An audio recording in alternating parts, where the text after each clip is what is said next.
हमें ना चल की इस मसरूफ़ियात भरी ज़िंदगी में फूलों की तरह महकता हुआ खूबसूरत दिन एक टाइम बड़ी कोशिशों से मिलता है। दरअसल हम औरतें ना शादी के बाद घर को, बच्चों को वेल मेंटेन ऑर्गेनाइज़ करके ही अपनी खुशी को तसव्वुर कर लेती हैं और ये हकीकत भी है। तो बस इन्हीं सब से रिलेटेड आज के इस प्यारे से व्लॉग में अपने कुछ सीक्रेट्स और हैबिट्स आपको बताऊँगी और हाँ, सर्दियों के इन गर्म कपड़ों के ऊपर ये जो रुई और बुर आ जाती है, इसको आप आसानी कैसे हटा सकते हैं जिससे आपके कपड़े बिल्कुल नए जैसे हो जाएँगे। तो आज के व्लॉग में ये भी आपको बताने वाली हूँ। सो हर बार की तरह ये व्लॉग भी बहुत ही इन्फॉर्मेटिव और एंटरटेनिंग मज़े का व्लॉग है।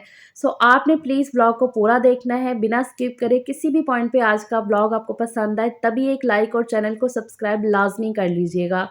अस्सलाम वालेकुम, क्या हाल-चाल है? कैसी है मेरी प्यारी सी यूट्यूब फैमिली? अल्हम्दुलिल्लाह जी मैं ठीक हूँ, अल्लाह का करोड़ों बार शुक्र है।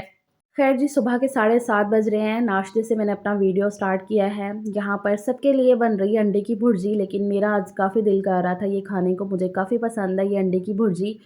तो बस मैंने यहाँ पर जो है ना चीज़ें निकाल ली हैं और इनको इस चॉपर के अंदर मैं चॉप कर लूँगी फटाफट से। सच में ये जो छोटे-छोटे से और सस्ते से टूल्स होते हैं ना किचन में काफ़ी ज़्यादा हेल्प कर देते हैं। मुझे पता है हम मिडल क्लास ख़वातीन के लिए ना इनकी परचेज़िंग भी ना आसान चीज़ नहीं होती। इनको भी ख़रीदते हुए हम ना चाहे ये सस्ते हैं लेकिन फिर भी हम सोचते हैं, पैसों का हिसाब-किताब लगाते हैं और ये होता भी है। लेकिन फिर भी मैं आपको यही कहूँगी कि ज़्यादा नहीं, थोड़ी-थोड़ी सी सेविंग करके ना इस तरह के टूल्स अगर आप खरीद लोगे ना तो एक तो आपके लिए काफ़ी ज़्यादा आसानी हो जाती है और जो मिनटों का काम होता है ना वो सेकंडों में हो जाता है। ये प्याज़ को कटिंग वगैरह करते हैं ना छोटे-छोटे कट करते हुए काफ़ी आपको टाइम लग जाता है। लेकिन इसके साथ ना इतना कोई मुश्किल नहीं है। दरहकीकत यही जो आपके छोटे-छोटे से स्टेप्स लिए होते हैं ना आपकी ज़िंदगी में यही आपको सुकून दे रहे होते हैं। जो आपको काम काफ़ी मुश्किल लगता है ना फिर यही आसान हो जाता है। अब जैसे कि मैं डाइट कर रही हूँ ना तो डाइट में हर दिन मुझे ये होता है कि ना कुछ नया हो। मतलब नाश्ते में ना हर दिन मैं एक ही चीज़ नहीं खा सकती, नाश्ता हो या सारा दिन में भी चेंज मैं करती रहती हूँ। तो अगर आप अपनी ज़िंदगी में इसी तरीके से कुछ ना कुछ चेंजेज़ लाते रहेंगे ना, तो कभी भी आप फेड अप नहीं होते हो। आपकी बहुत ज़्यादा कोई एफ़र्ट भी ना लगे, फिर आपका ज़हनी और जिस्मानी सुकून भी बरकरार रहता है और आप काफ़ी एक्टिव फ़ील करते हो। ख़ैर जी, आपसे बातों-बातों में यहाँ पर मैंने नाश्ते के लिए ना अंडे की भुर्जी की तैयारी कर ली है। इसमें मैंने चॉपर के अंदर प्याज़, टमाटर और सब्ज़ मिर्चों को एक ही दफ़ा में चॉप कर लिया है और काफ़ी फटाफट से ये काम हो भी गया है। और फिर इसी के अंदर मैंने अंडे भी ऐड कर लिए थे, साथ में थोड़े से मिर्च मसाले डाल के, तो इसको तैयार करके रख लिया है। सबके लिए पराठे बनेंगे। मेरी यही कोशिश होती है कि एटलीस्ट नाश्ते में मैं वो सबके लिए करूँ जो एक ही दफ़ा में ना सबके लिए बन जाए। मतलब कि ना मुझे थोड़ा-थोड़ा करके सबके लिए ना बनाना पड़े। हाँ, कभी होता है कि मुझे अपने लिए अलग से बनाना पड़ता है, लेकिन ज़्यादातर मेरी यही कोशिश होती है क्योंकि जो सुबह का टाइम होता है ना काफ़ी ज़रा जल्दबाज़ी वाला होता है। बच्चों ने टाइम से एक स्कूल जाना होता है, तो वो हर चीज़ एक टाइम-टाइम से करनी होती है। तो इसलिए ना मैंने यहाँ पर बना लिया था पराठे बच्चों के लिए और उनके पापा के लिए भी वही हो जाएँगे और मैं इसे ब्राउन ब्रेड के साथ खा लूँगी। ये फ्राइडे का दिन था और बच्चों ने घर से ही खा के जाना था, साथ में कुछ नहीं लेकर जाना था, मना कर रहे थे। वरना कभी-कभी फ्राइडे को भी मैं दे देती हूँ, अगर उन्होंने घर से कुछ ना इतना खाया-पिया हो, तो फिर साथ में पैक हो जाता है। ज़्यादातर ये फ्राइडे को होता है, कभी वीकडेज़ में भी हो जाता है। बात वही है कि सिचुएशन पे और बच्चों के मूड पे बड़ा कुछ डिपेंड कर रहा होता है। हर दिन एक जैसा नहीं होता है, बस यही बात है। अच्छा, यहाँ पर ना मैंने क्या किया है, एक फ्राई पैन के अंदर थोड़ा-सा ऑयल डाल के इसमें ये अंडे की भुर्जी पहले मैंने थोड़ी-सी डाली है, मैंने कहा 2 बार करके बना लेती हूँ। लेकिन ना फिर मैंने ना एक ही दफ़ा में ना सारी ऐड कर दी थी और हल्की आँच पे मैंने कहा कि ज़रा टाइम जो है ना वो हमारे पास शॉर्ट है और फटाफट से अपने काम जो है ना वो अपने ख़त्म करने हैं। अच्छा, टाइम चाहे इतना भी शॉर्ट ना हो लेकिन ना हमें लग रहा होता है कि नहीं भी फटाफट से और मेरे बच्चों को ये होता है कि हम टाइम से काफ़ी जल्दी स्कूल जाएँ ताकि उन्हें जगह आगे मिल सके, वो फर्स्ट पे बैठ सकें। हानिया को ये बहुत ज़्यादा लग रहा होता है, दोनों को ये होता है लेकिन स्पेशली हानिया को, वो यही कहेगी कि अगर मम्मा लेट हो गया ना, तो मैं पीछे बैठूँगी तो मैंने ये नहीं करना है। तो इसलिए ना बच्चों को बड़ी जल्दबाज़ी लगी होती है। ख़ैर जी, बातों-बातों में बच्चों का ये जो ना सब कुछ बन गया था, नाश्ता-वाश्ता उन्होंने किया, वो स्कूल भी जा चुके हैं, सलीम साहब भी चले गए हैं। उसके बाद मैं आराम से अपने लिए लेकर बैठूँगी अपना नाश्ता, जो कि ये है मज़ेदार सी अंडे की भुर्जी, ब्राउन ब्रेड जिसे मैंने आज बिल्कुल टोस्ट नहीं किया है, ऐसे खाने को दिल कर रहा था और साथ में शक्कर वाली चाय। तो अल्लाह का शुक्र है बढ़िया-सा नाश्ता करने के बाद मैंने घर के जो सारे क्लीनिंग के काम है ना, वो वाइंड अप कर लिए थे और उसके बाद मैंने ये सजील की शर्ट निकाली है, गरम वूल की शर्ट है उसकी। इसके ऊपर ना इस तरह से बुर आ गई थी। सर्दियों के अक्सर ऐसे गर्म कपड़ों के ऊपर ना ऐसा होता है कि बुर-बुर आ जाती है और फिर पहनने में ना वो कपड़ा इतना अच्छा नहीं लग रहा होता है। तो काफ़ी टाइम से मैंने ना इसीलिए इसको ये शर्ट पहनाई भी नहीं थी। लेकिन ना आज हमने जाना था बाहर तो फिर मैंने उसकी ये शर्ट निकाली है। तो देखा मैंने काफ़ी बुर और रुई आई हुई है इसके ऊपर ना, इस तरह से छोटी-छोटी सी, जो कि देखने में बिल्कुल अच्छी नहीं लगती है। तो इसको ना आसानी से आप रिमूव कर सकते हो, बहुत ज़्यादा आपको कोई टेंशन लेने वाली बात नहीं है। इस तरह का ना आपने रेज़र लेना है जो कि काफ़ी सेफ्टी के साथ आता है और इसको यूज़ करना भी ना आसान होता है।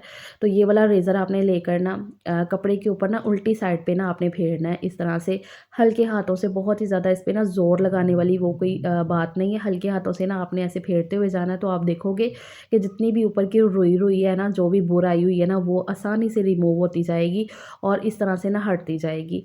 तो इस तरीके से ना आपने ना सारी शर्ट पे कर लेना है। ये देखो, ये इतना सा मैंने किया है, बहुत ज़्यादा इस पे एफ़र्ट लगाने की ज़रूरत नहीं है। हल्के हाथों से आप करोगे ना, तो आसानी से जितनी भी ये रुई आई हुई है ना ऊपर की साइड पे उभरी हुई है, वो रिमूव हो जाएगी और जो स्वेटर है ना, वो बिल्कुल साफ़-सुथरा फिर निकल के आ जाएगा और ये बिल्कुल उसका नया स्वेटर है, पिछले सीज़न का ही है, लेकिन सिर्फ़ ये बुर की वज़ह से ना ऐसे पड़ा हुआ था और वैसे भी आज ज़रा अच्छी खासी सर्दी थी और जब बाहर निकलना हो ना घर से, तो फिर बड़ा ये होता है कि बच्चों को ज़रा कवर करके गर्म कपड़े पहना के ना तो फिर निकला जाए। इसलिए मैंने उसकी ये गर्म शर्ट निकाली है और ऐसे गर्म कपड़ों के ऊपर ही ज़्यादातर ये बुर और रुई आती है। हाँ, इनको थोड़े एहतियात से रख दो ना, तह लगाकर, उल्टा तह लगा के रखो तो फिर इतना ज़्यादा ये नहीं होता है। तो ये देखो, मैंने एक साइड पे ये साफ़ कर ली, तो देखो शर्ट बिल्कुल साफ़ हो गई है, रुई वगैरह निकल गई है उसकी और दूसरी साइड पे अभी भी है। तो आपको साफ़ डिफ़रेंस जो है ना नज़र आ रहा होगा। तो इस तरीके से मैंने जो है ना ये सारी शर्ट साफ़ कर ली थी, जितनी भी रुई इसके ऊपर उभरी हुई थी ना, वो बिल्कुल निकल के आ गई थी बाहर उस रेज़र की वजह से। बहुत ही आपने हल्के हाथों से करना है, बहुत ही फ़ोर्स के साथ नहीं करना है, फिर जो है ना कपड़ा फटने का भी वो रहेगा। तो थोड़ा-सा एहतियात से ये कर लेंगे, तो आसानी से ये सारा जो है ना रिमूव हो जाएगी। तो ये देखो, इतनी ज़्यादा रुई जो है ना इस शर्ट के ऊपर से निकल आई थी। तो ये जो है ना मैंने फिर सारी रिमूव कर दी थी बैठ के और उसकी शर्ट जो है ना बिल्कुल रीन्यू हो गई थी, जो कि काफ़ी टाइम से वो नहीं पहन रहा था इसी वजह से। तो ख़ैर मैंने यहाँ पर सबकी तैयारी कर दी है जाने की। बच्चों के आने से पहले सब तैयारी हो गई है। ज़यान को भी मैं तैयार कर देती हूँ। हमारा ना अचानक वाला प्लान बन गया बाहर निकलने का। वैसे तो हमारा प्लान ये था कि संडे को जाएँगे जैलानी पार्क रेस कोर्स में, वो जो फेस्टिवल लगा हुआ है ना, विंटर फेस्टिवल हर साल लगता है। फूलों की नुमाइश हो गई और इस दफ़ा काफ़ी अच्छा उन्होंने फेस्टिवल लगाया था, रील्स वगैरह हम देख रहे थे। तो बच्चे बड़े एक्साइटेड थे, स्पेशली हमारा ज़यान, वो बड़े एक्साइटेड था जाने के लिए। तो हमने प्लान किया था कि संडे को निकलेंगे। लेकिन ये है कि संडे को एक तो रश काफ़ी हो जाना था, वो भी सर्च किया सलीम ने, और दूसरा ना वो फ्री थे फ्राइडे को, इतना ज़्यादा काम नहीं था। तो फिर उन्होंने मुझे कॉल की कि फ़राह आज ही लेकर चलते हैं इनको। तो मैंने कहा कि चलो ठीक है। तो ये बात होती है कि अगर पहले से आपका घर ऑर्गेनाइज़ होगा, चीज़ें आपकी जो है ना इतनी ज़्यादा वो फैली हुई नहीं ना होंगी, तो अचानक से भी कहीं जाना होगा ना, तो आपको इतना ज़्यादा कोई परेशानी का सामना नहीं करना पड़ेगा। तो यहाँ पर मैंने बच्चों के आने से पहले उनकी सारी तैयारी-श्यारी कर दी थी, कपड़े निकाल के रख दिए थे, ज़यान को भी मैंने रेडी कर दिया था। खुद भी मैंने कपड़े पहन लिए थे, इतना ज़्यादा कोई रेडी-शेडी होने वाली तो कोई बात नहीं थी। सिर्फ़ अभी मैं बाल-शाल कंघी कर रही हूँ और बच्चों को आते सार ही मैंने खाना खिला दिया था। लेफ्ट ओवर सालन पड़ा हुआ था, तो वही मैंने ना उनको दे दिया। तो उन्होंने इतना ज़्यादा कुछ नहीं खाया-पिया था। बाहर जाने की एक्साइटमेंट उनको इतनी ज़्यादा हो गई थी ना कि खाना-पीना उनको इतना भूल ही गया था। हाँ, सर्दियों में बस ये होता है कि भर-भर के कपड़े पहना के ना फिर बाहर निकलना पड़ता है बच्चों को। हर चीज़ का ध्यान रखना होता है कि इनको टोपा पहना दिया जाए, ये भी देख लें, वो भी देख लें। और मेरी तो ये आदत है, चाहे सर्दी हो या गर्मी हो, मैंने पानी की बोतल लाज़मी लेकर निकलना होता है साथ में बच्चों के। कभी भी ऐसा नहीं हुआ है कि मैं पानी की बोतल लेकर ना निकली हूँ। बहुत ही रेयर ऐसा केस होता है कि हाँ, जब मैं और सलीम कहीं जा रहे हैं, तो फिर होता है, लेकिन ज़्यादातर मेरी यही कोशिश होती है कि एटलीस्ट पानी की बोतल लाज़मी मैं लेकर निकलूँ। और ज़ायान ने अपने टॉयज़ लाज़मी लेने होते हैं ऐसे आने के लिए ना, तो वो भी उसने रख लिए थे।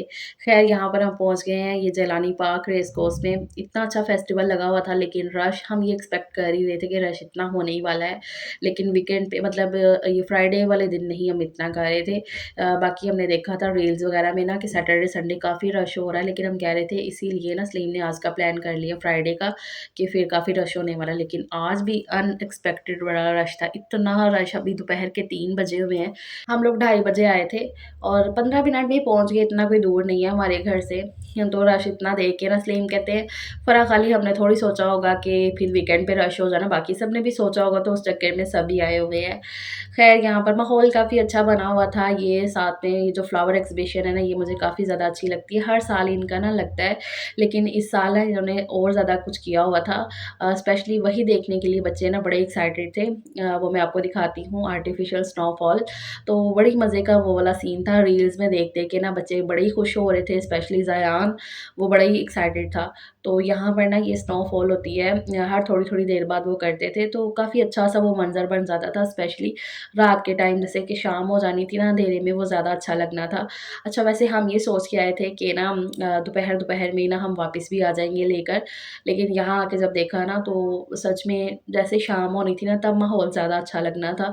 तो फिर हमने भी यही डिसाइड किया कि चलो अभी घूमो-फिरो, वैसे भी 2-3 घंटे तो आराम से बच्चों ने स्पेंड कर लेने थे। और हम लाहौरिये तो वैसे बड़े ज़िंदा दिल हैं, हर मोमेंट को, हर चीज़ को एन्जॉय करना ना बड़े अच्छे से जानते हैं। ऐसे फेस्टिवल्स लगे हो ना तो कोई सर्दी, कोई गर्मी नहीं देखते, हर कोई निकलता है और खूब एन्जॉय करता है। अच्छा यहाँ पर आप व्लॉग तो देख ही रहे हैं, अब मैं आपसे कुछ बात करना चाहती हूँ।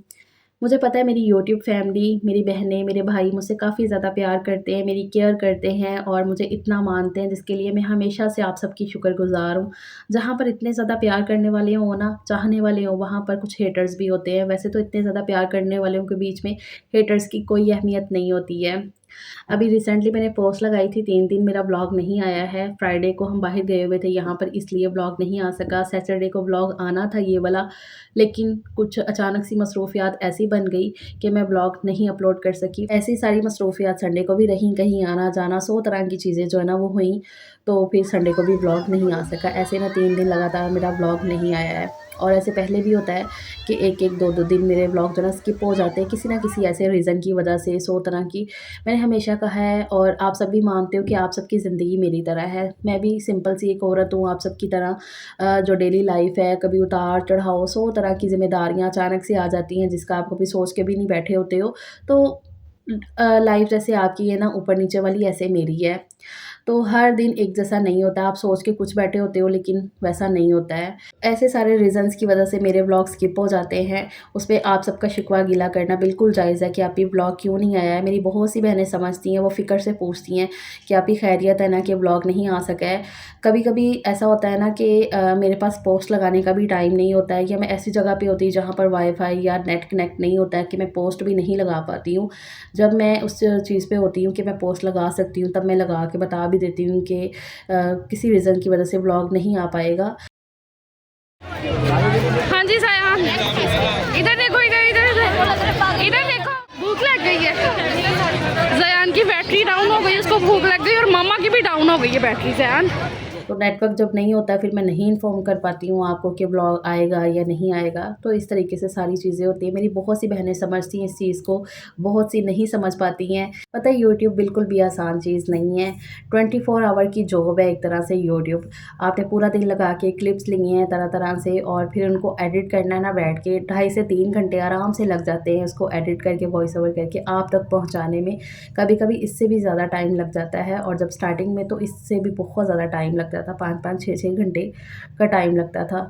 अब तो ख़ैर उतना नहीं लगता है कि आदत हो गई है, लेकिन फिर भी टाइम तो लगता है ना, तो आप समझ सकते हैं कि एक हाउसवाइफ़ के लिए इतना टाइम निकालना भी काफ़ी मुश्किल है, लेकिन फिर भी मैनेज करके चल रहे हैं। कभी ऊपर-नीचे हो जाता है तो सॉरी मैं पहले ही कह देती हूँ। बस अपना प्यार हमेशा ऐसे बनाए रखिए। आप सबके प्यारे-प्यारे कमेंट्स देख के जो मेरे चेहरे पे स्माइल आती है ना, उसको मैं हमेशा बरकरार रखना चाहती हूँ। तो प्लीज़ अपना प्यार हमेशा मेरे साथ ऐसे रखिएगा। ख़ैर जी, बातों-बातों में हमने बाहर से वहाँ से घूम फिर लिया, फिर उधर से वापस भी आ गए, आते-आते रात हो गई थी। खाना हम बाहर से लेकर आए हैं क्योंकि उधर का खाना तो भई इतना कोई एक्सपेंसिव था, देखा तो है ही आपने, सारा ट्रेडिशनल खाना था लेकिन काफ़ी एक्सपेंसिव था और टेस्ट भी इतना कोई वो नहीं था, बस काम चलाऊ था। इतनी रश वाली जगह पे ऐसा ही फिर होता है, इसलिए खाना हम बाहर से लेकर आए अपनी मनपसंद का फ्राई चिकन और साथ में बिरयानी भी आ गई है अल्हम्दुलिल्लाह से। तो खूब हमने एन्जॉय कर लिया, अपनी ज़िंदगी को स्ट्रेस फ्री कर लिया। एक दिन ऐसा हो जाए ना तो आगे के जो दिन होते हैं ना बड़े पुरसुकून से हो जाते हैं। आपके दिमाग की जितनी भी परेशानियाँ हो ना, टेंशनें हो, वो ऐसे ख़त्म सी हो जाती हैं। बच्चों पे पढ़ाई का इतना बर्डन होता है तो वो भी काफ़ी स्ट्रेस आउट हो जाते हैं। तो इस तरीके से ना पूरी फैमिली ज़रा खुशबाश हो जाती है। ऐसी आउटिंग हफ़्ता 10 दिन में 1 दफ़ा होनी चाहिए, ज़्यादा नहीं तो 1 महीने बाद तो लाज़मी हो जानी चाहिए। सो दैट्स इट जी, ये मेरा आज का व्लॉग है। आई होप कि आपको आज का व्लॉग पसंद आया होगा, आपने लाइक किया होगा, नहीं किया तो प्लीज़ लाइक भी कर दें और अगर चैनल को सब्सक्राइब नहीं किया तो वो लाज़मी कर दें और अपना प्यार बस ऐसे दिखाते रहिएगा और अगर कभी व्लॉग बीच में स्किप हो जाए तो उसके लिए माज़रत मैं पहले कर लेती हूँ। अपना बहुत सा ख़्याल रखिएगा, इंशाल्लाह नेक्स्ट व्लॉग में मुलाकात होगी। टेक केयर, अल्लाह हाफ़िज़।